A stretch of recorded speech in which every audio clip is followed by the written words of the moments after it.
prize winner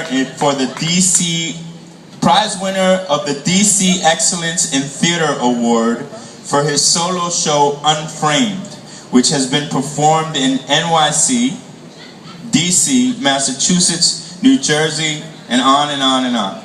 Put your hands together for Iyaba Ibo Mandingo.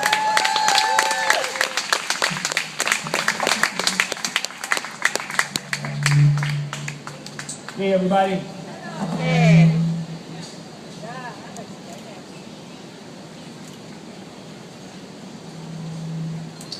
Mommy, you don't want to go America. Nothing no merry about America.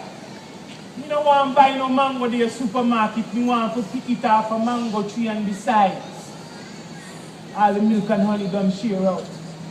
There's only hand-to-mouth living in government projects where guns are barking instead of dogs. And the sirens have replaced the crickets and frogs at night. The policeman keeps watching me. I see him creeping through my dreams, arresting my aspirations. So mommy, me no want go America. Cause not no merry about America. See, in the 70s in Antigua, we still had this outside kitchen, an outside shower, and an outside shit-ups. So my grandmother would stand in that outside kitchen and call to us. "Your boy, I come out here, come find them fly from after food." That was our job. Fanning flies away from the food that she cooked. And that's how we got the recipes. See, she never said, "You need 1 teaspoon of this and 1 cup of that." She would say, "Go pass little flour, give me."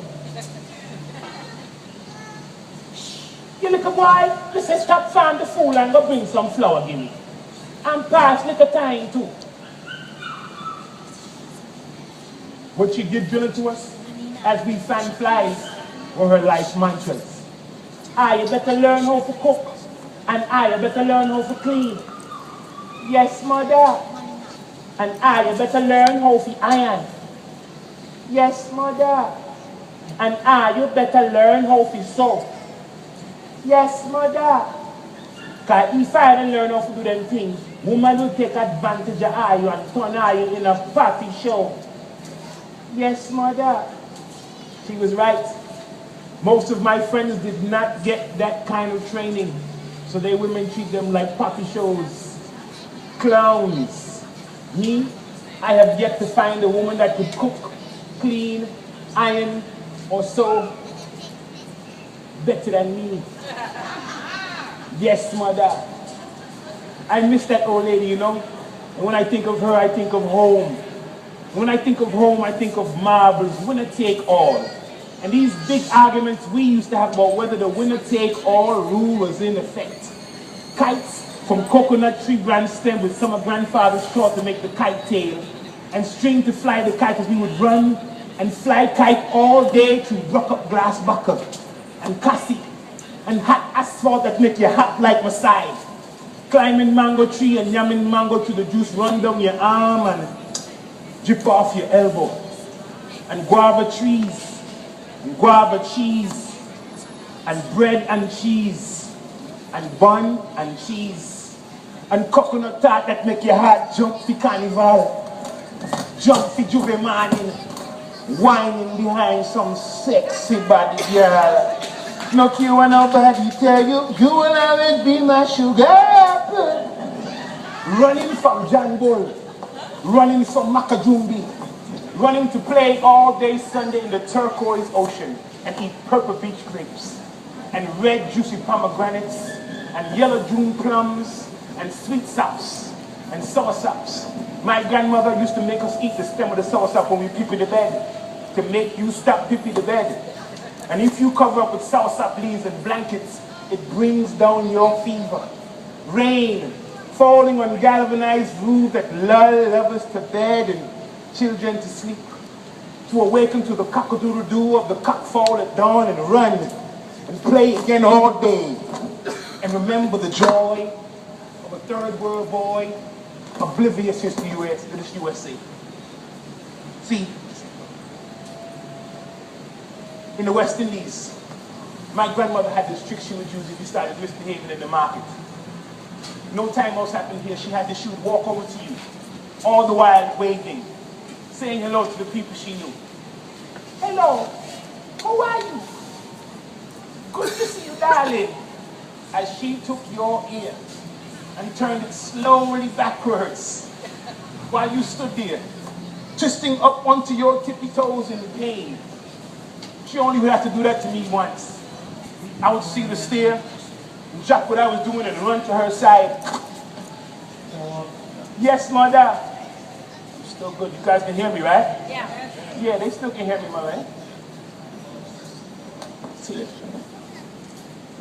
They said my earpiece falling. You guys can hear me, right? Yeah, it's better with that. All right, so I'm gonna do one more piece for you and leave. That's good? Yeah. So here's a piece for all the immigrants in the audience. That means, I think the sisters that were just on it were Native Americans, right? That means everybody except for them.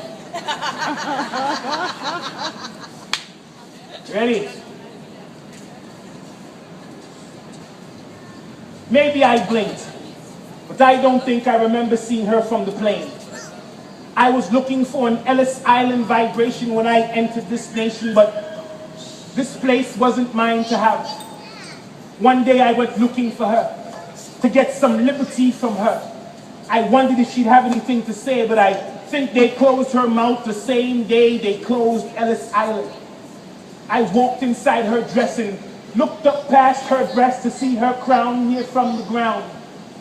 The stairway to her brain moved slowly as a midday train, and as I climbed to the top, the stairs, they seemed much steeper. And when I looked the way I came, the bottom seemed much deeper. The top was claustrophobic and made plenty people sick. The door to the heaven-stretched arms was off limits. No one could go there anymore since Ellis Island closed her doors, but I wanted to go up there and see what Carlucci and McGinnis and Goldstein and Smitsy. My name is Mandingo, and now today it's off limits to me. She represents America in more ways than they know. I climbed to her top to find these doors where many entered before and now not anymore. I descended her stairwell of iron core, realizing Miss Liberty had lost her soul, and all her liberty had been sold. To those who could pay with their white skin, Mr. Ellis would check them in.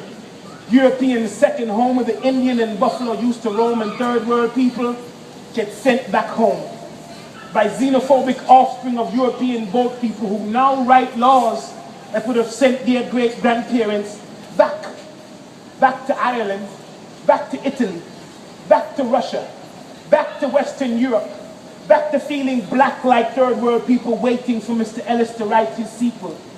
From her beacon hand grows worldwide freedom, cries she with silent lips. Give me your tired, your poor, your huddled masses yearning to breathe free. I lift my lamp beside the golden door. But for third world people, it doesn't seem to be a knob anymore. So maybe I blinked.